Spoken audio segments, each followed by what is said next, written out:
गव्यं पवित्रं च रसायनं च पथ्यं च राध्यं बलबुद्धिदं च आयुप्रदं रक्तविकारहारी त्रिदोषरदरोगविशापहंसात् श्री कृष्ण गोविंद हरे मुरारे। हे नाथ नारायण वासुदेव श्री कृष्ण गोविंद हरे मुरारे। हे नाथ नारायण वासुदेव श्री कृष्ण गोविंद हरे मुरारे। हे नाथ नारायण वासुदेव। परिसा परिसा परिसा रे ग रे म ग रे ग रे ग सा परिसा परिसा रे ग रे म ग रे ग रे ग सा सा रे म प नी सा रे म ग रे ग सा। श्री कृष्ण गोविंद हरे मुरारे। हे नाथ नारायण वासुदेव श्री कृष्ण गोविंद हरे मुरारे। हे नाथ नारायण वासुदेव। गाय का गव्य अत्यंत पवित्र है। रसायन औषधीय हृदय के अंदर दुर्बलताओं का नाश करता है, सबसे बड़ी दवा है। इसलिए एक बार फिर हम अपने आप को पंचगव्य के द्वारा शोधित करें, थोड़ा पंचगव्य का पान करें और उसके बाद भागवत कथा के अंदर अपने मन को रमण करने के लिए तैयार करें। प्रथम स्कंद के 11 अध्याय की यात्रा को शुभारंभ करते हैं। अंत्येष्टि यज्ञ विश्व पितामह का करने के उपरांत विधि पूर्वक, पता है ना, यदि अंत्येष्टि यज्ञ भी करना हो तो गाय के गव्य चाहिए। हमारे यहाँ जलाते नहीं है, यज्ञ करते हैं। स्वयं यजमान बनकर वह व्यक्ति अपने शरीर का अग्नि को भेंट करके अंतिम यात्रा को प्रयाण करता है। के नाम ब्रह्म का है। ब्रह्म द्वारा पालित अंग कपाल के भेदन के उपरांत जीवात्मा वहां से स्थान छोड़ता है।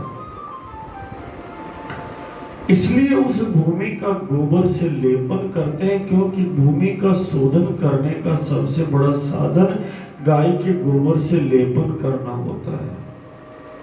और इसीलिए चिता पर लेटे हुए अपने परिजन के साथ गाय का घृत लगाते हैं और कपाल भेदन भी गाय के घृत से ही की जाती है।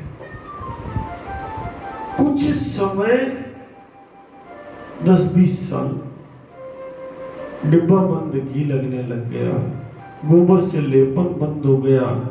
जीते जी ना सही, मरने के बाद तो कम से कम बड़ी यात्रा करनी होती है ना। ये सेवही वैतरणी पारम सकल सृष्टि मातरम जीवित सकल आनंद पावई अंत श्री माधवम। वैतरणी पार कराने वाली गैया मैया के गव्य इस समय तो निश्चित बचा कर रखने चाहिए। जीवन में खर्च कर पाए या नहीं कर पाए, लेकिन इस समय के लिए 1-2 किलो गाय का घी, आधा किलो गोबर पाउडर अगर बचा कर रख लिया जाए तो मान के चलो चिता की अग्नि कष्ट देना बंद कर देती है। इसलिए हमें शास्त्रों की इन परंपराओं के लिए ही सही, इन परंपराओं के निर्वहन के लिए ही सही गाय और गोवंश की रक्षा करनी चाहिए, सेवा करनी चाहिए, तभी तो भागवत का पुण्य मिलेगा। क्योंकि भागवत का चरम लक्ष्य केवल एक ही है कि गो रक्षा नारायण का काम है, गो सेवा नारायण का काम है।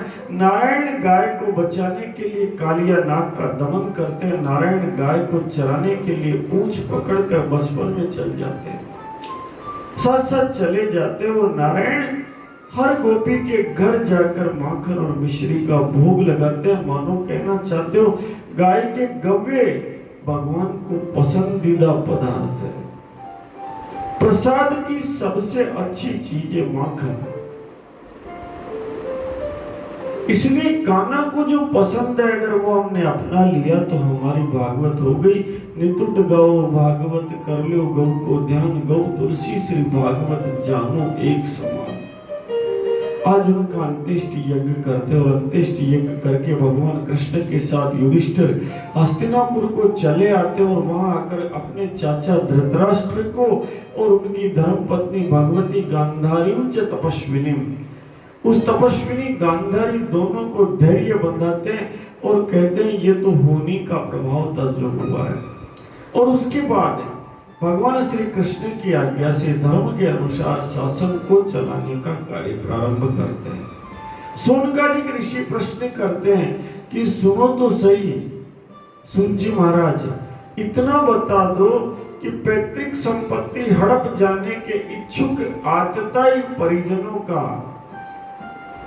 द्रोहियों का संहार करने के पश्चात धर्मराज युधिष्ठिर ने किस प्रकार शासन किया, क्या क्या काम किए और कैसे कैसे राज्य चलाया।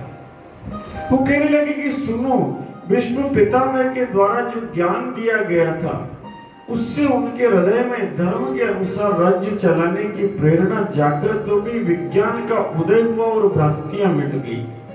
इसलिए भगवान के आश्रय में रहते हुए समुद्र पर्यंत सारी पृथ्वी का वे राजा इंद्र के समान शासन करने लगे और साथ में भीमसेन, अर्जुन, नकुल, सहदेव भाई भी अपने भाई की आज्ञा को मानकर शासन में सहयोग करने लगे। प्रभाव ये हुआ, कामम वर्ष पर्जन्य सर्व काम दुघामयी। युधिष्ठिर के राज्य में आवश्यकता के अनुसार यथेष्ट वर्षा होने लगी, पृथ्वी पर सारी अभिष्ट वस्तुएं पैदा होने लगी और बड़े बड़े थन वाली गायें गांव गांव में प्रसन्न होकर अपने दूध से सबको सिंचित करने लगी। राजा राम का राज्य उत्पन्न हो गया। विदुमहि पूरे मयूखनी रवि तप जितने काज, मांगे बारिद देहि जल रामचंद्र के राज। दंड जतिन कर भेद जह नर्तक नृत्य समाज। जीतहु मनहि की सुनिए अस रामचंद्र के राज। शशि संपन्न सदार धरणी, शशि संपन्न सदार धरणी। त्रेता भई कृत जुग के करनी। श्री राम जय राम जय जय राम। श्री राम जय राम जय जय राम। श्री राम जय राम जय जय राम। श्री राम जय राम जय जय राम। श्री राम जय राम जय जय राम। श्री राम जय राम जय जय राम। श्री राम जय राम जय जय राम। श्री राम जय राम जय जय राम। श्री राम जय राम जय जय राम।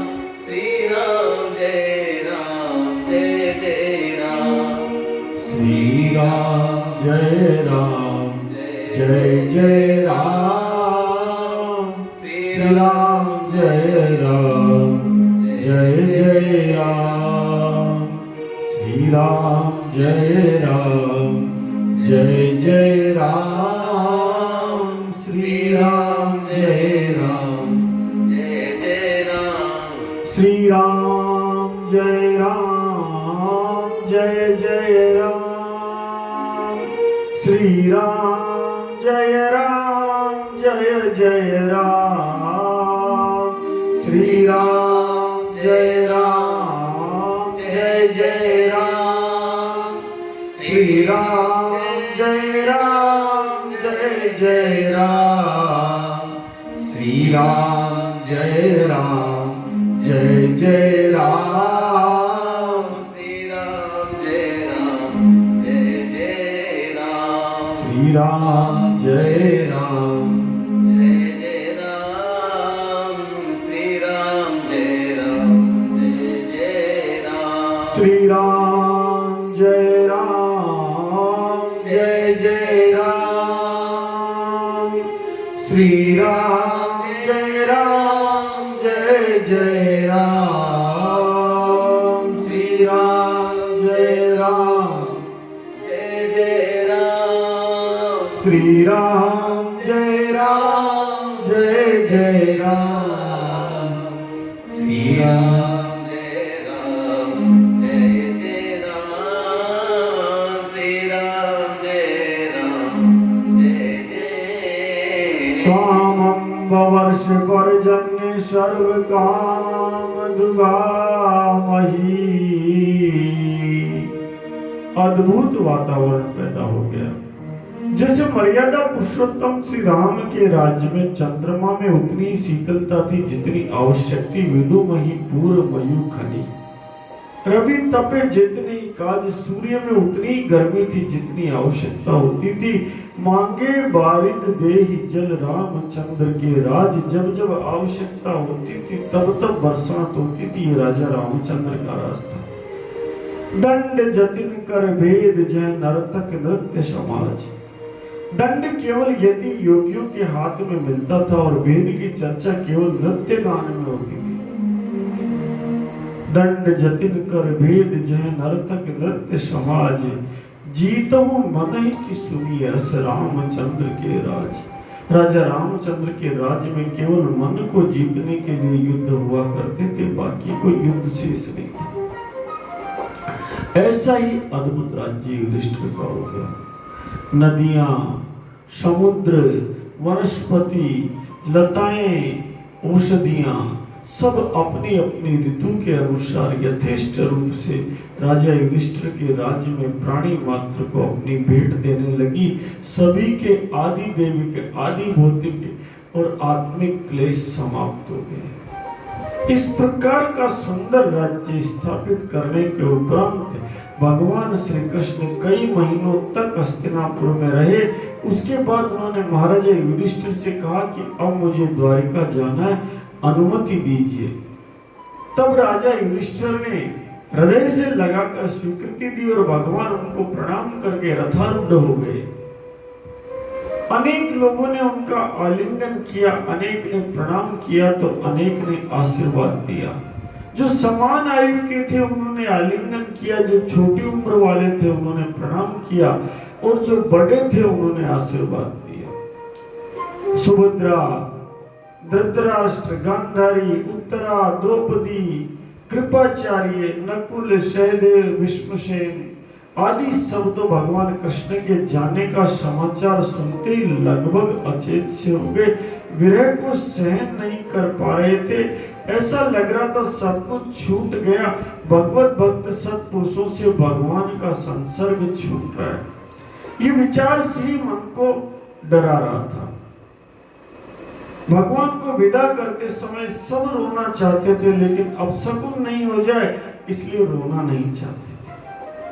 उद्धव और सात्यकी बड़े विचित्र चंवर डुलाने लगे और मार्ग में भगवान की यात्रा जब प्रारंभ हुई तो ग्राम ग्राम, नगर नगर में पुष्प की वर्षा होने लगी।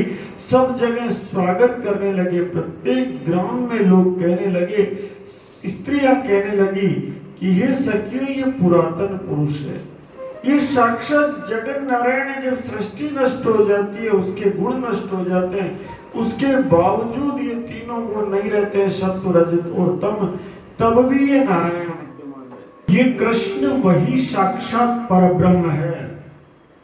वास्तव में इन्हीं की भक्ति से मन और अंतःकरण शुद्ध हो पाता है, और कोई रास्ता नहीं है। वास्तव में यही है जिनकी सुंदर लीलाओं का गान वेदों ने, उपनिषदों ने और व्यास आदि रहस्यादि ऋषियों ने किया है। ये एकमात्र अद्वितीय ईश्वर है। ये एक एशो जगदात्म लीलया, जगत की आत्मा एकमात्र है, यही लीला के कारण सृष्टि का पालन करते हैं, संहार करते हैं, उद्भव करते हैं, परंतु उसमें आसक्त नहीं होते। युग युग में अनेकानेक अवतार ये धारण करते हैं ताकि सत्य धर्म की स्थापना कर सके। इस युग में इन्हीं भगवान ने पवित्र मधुवन में ब्रजमंडल में अपने आप को प्रकट किया है, और यदुवंश में अपने को प्रकट करने के बाद बाल्यावस्था किशोरावस्था में इसी क्षेत्र में घूम घूम कर पूरी धरती को धन्य कर दिया, और आज यही भगवान द्वारिकाधीश बने हुए हैं, और इसके कारण द्वारिका का यश स्वर्ग से भी ज्यादा महान हो गया है। इसी द्वारिका में इनकी प्रजा रुक्मिणी आदि रानियां सभी रहती है, और वहीं पर ये नित्य लीला धाम अपनी लीला को करते हैं। अजात शत्रु युधिष्ठिर ने भगवान श्री कृष्ण के साथ हाथी, घोड़ा, रथ, पैदल सेना आदि साथ कर दी थी, जिनके साथ सजी हुई वह सवारी जहां जहां जा रही थी वहीं वहीं उनका स्वागत हो रहा था। प्रत्येक दिन यात्रा आगे बढ़ती और सायंकाल भगवान यथेष्ट स्थान पर विश्राम करते, उसके बाद आगे बढ़ जाते। इस प्रकार यात्रा करते करते वे द्वारिकाधीश, वे आत्माराम, वे सदा सर्वदा पूर्ण काम भगवान श्री कृष्ण द्वारिका धाम पहुंचे, और वहां जाकर उन्होंने युद्धारंभ के पश्चात पहली बार पांचजन्य शंख को बजाया। जैसे ही पांचजन्य शंख को बजाया, सारी द्वारिका की प्रजा दौड़ पड़ी। सबको पता लग गया कि अब भगवान कृष्ण का आगमन हो गया है। अब तक जो प्रजा बिना सूर्य के आंखें लिए बैठी थी, इस दशा वाली प्रजा ने जैसे ही भगवान कृष्ण का आगमन सुना, सारी की सारी प्रजा दौड़कर वहां आ गई, और वहां कृष्ण सबसे पहले यथा योग्य अपनी प्रजा से मिले। प्रजा से हजार हाथ हजार बाहों वाले वो परमानंद सबसे मिले, बंधुओं से मिले, बांधवों से मिले, नागरिकों से मिले, सेवकों से मिले, पीतांबर और वनमाला धारण किए हुए जगत नारायण सबको दर्शन देने के पश्चात अपने माता पिता के महल में गए, और वहां जाकर देवकी आदि मातृशक्ति को, पिता को, सबको हृदय से प्रणाम किया। सबने उन्हें गोद में बिठा लिया। इस प्रकार पूरी प्रजा के समक्ष में भगवान श्री कृष्ण जगत नियंता भगवान द्वारिका धाम पहुंच गए। अद्भुत नगरी है द्वारिका, और अद्भुत है द्वारिकाधीश। भगवान कृष्ण की सारी लीलाएं अद्भुत है। उन लीलाओं का हम आनंद लेते जाएं और इस यात्रा को आगे बढ़ाते जाएं। बोले श्री कृष्णचंद्र भगवान की जय। नटवर नागर नंदा भजो रे मन गोविंदा, नटवर नागर नंदा भजो रे मन गोविंदा, सांवली सूरत मुख चंदा भजो रे मन गोविंदा, नटवर नागर नंदा भजो रे मन गोविंदा। तू ही नटवर तू ही नागर, तू ही नटवर तू ही नागर, तू ही बाल मुकुंद भजो रे मन गोविंदा, तू ही बाल मुकुंदा भजो रे मन गोविंदा।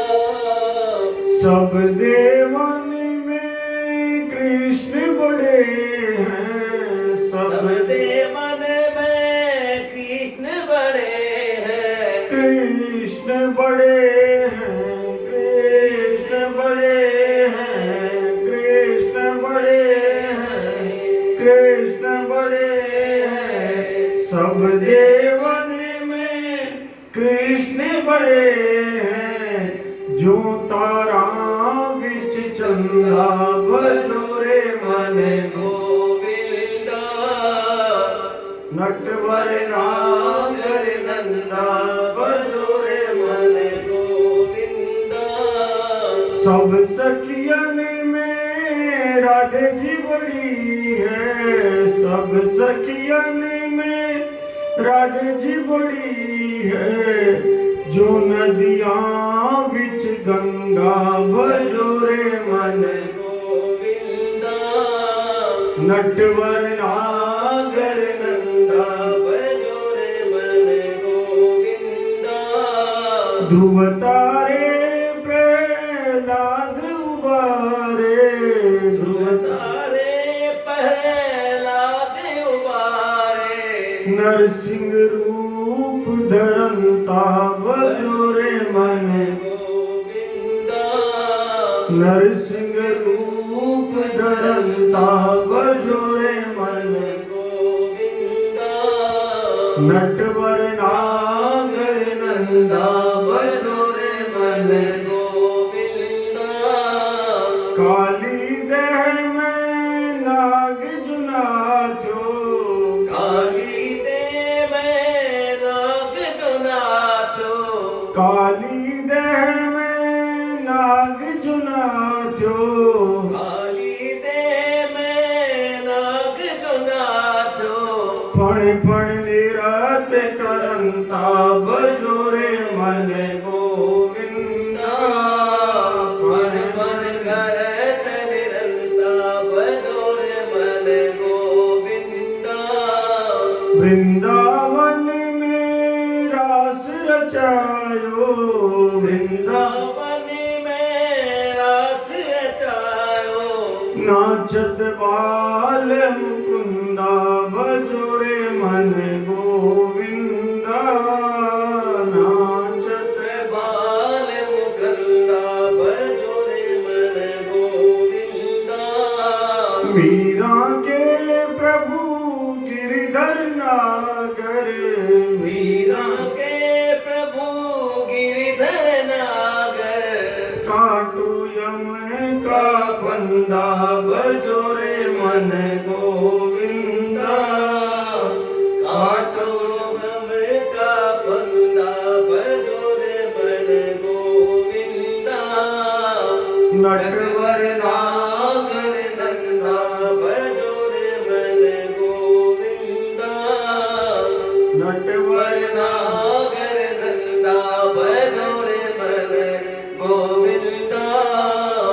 महात्मा विदुर जो तीर्थ यात्रा पर गए हुए थे, भगवान कृष्ण के जाने के उपरांत, महाभारत समाप्त होने के उपरांत वे वापस हस्तिनापुर को लौट आए और हस्तिनापुर आने के बाद उन्होंने धर्मराज युधिष्ठिर को तरह तरह के ज्ञान की बातें बताई। उसके पश्चात वे धृतराष्ट्र और गांधारी के पास गए और जाकर कहने लगे, महाराज काल की गति देखिए कितनी विपरीत है, ये सारे स्वजनों को खा गया, आपके पुत्र परिवार परिजन रिश्तेदार नातेदार सबको ये काल खा गया और ये सर्व समर्थ काल आपके सिर पर में मंडरा रहा है। जीवन की लालसा देखिए, जिन्होंने आपके सब लोगों को मारा, जो मृत्यु के कारण बने, उन्हीं के यहाँ बुढ़ापा होने के बावजूद, कष्ट होने के बावजूद आप रोटी के आश्रय में रुके हुए हैं। प्रेरणा देते और उनके प्रेरणा देने के कारण वे दोनों के दोनों घर परिवार को छोड़कर के परम गति को प्राप्त करने के लिए रवाना हो जाते हैं। दूसरी तरफ हस्तिनापुर में बारंबार अपशकुन होने लगते हैं। अपशकुन जब होने लगते हैं तो युधिष्ठिर घबरा जाते हैं और घबरा कर सोचते हैं, अरे भगवान कृष्ण को द्वारिका गए हुए कई महीने बीत चुके और अर्जुन भी उनके साथ द्वारिका गए थे, वापस नहीं आए। ढेर सारे अपशकुन हो रहे हैं, ऐसे ऐसे अपशकुन हो रहे हैं कि जिनकी कल्पना नहीं कर सकते। जब से वो गए हुए गता सप्ताह दुना माशा भीमसेन तवानुजे, अरे भीमसेन तुम्हारे भाई को गए हुए 7-8 महीने हो गए, उसके बावजूद न तो वो आए न कोई समाचार है और यहाँ पर अपशकुन होते जा रहे हैं। बिजलियां गिर रही है, बादल गरज रहे हैं पर बरस नहीं रहे, धूल भरी आंधियां चल रही है। न पिबंती स्तनम वत्सा न दुयंती च मातरम, गाय के बछड़े अपनी माँ का दूध नहीं पी रहे हैं और माताएं दूध नहीं दे रही है, गैया मैया दूध नहीं दे रही है। आखिर हो क्या गया, कहीं ऐसा तो नहीं हम कृष्ण से वंचित हो गए। इस प्रकार वो विचार करते, इतने में अर्जुन आकर के कहते हैं कि सुनो, जिन कृष्ण ने हमारी सर्वत्र रक्षा की, आज हम उनसे वंचित हो गए। बस जैसे ही ये सुनते हैं सारे पांडु पुत्र दुखी हो जाते हैं, द्रौपदी दुखी हो जाती है और धीरे धीरे सब मन में एक तय कर लेते हैं कि कृष्ण के विरह के पश्चात रहने में कोई सार नहीं है जीवन का। इसलिए राज्य का भार परीक्षित को देकर हिमालय की ओर प्रस्थान कर जाते हैं। आज की यात्रा को यही विराम देते हैं। बोले श्री कृष्ण चंद्र भगवान की जय, जगत जननी गौ मात की जय, काल भैरव नाथ की जय, कृष्णा मात की जय, कमधज कला राठौड़ की जय, जगत जननी गौ मात की जय, नंदी भगवान की जय, बछड़ा भगवान की जय, बछड़ी भगवान की जय।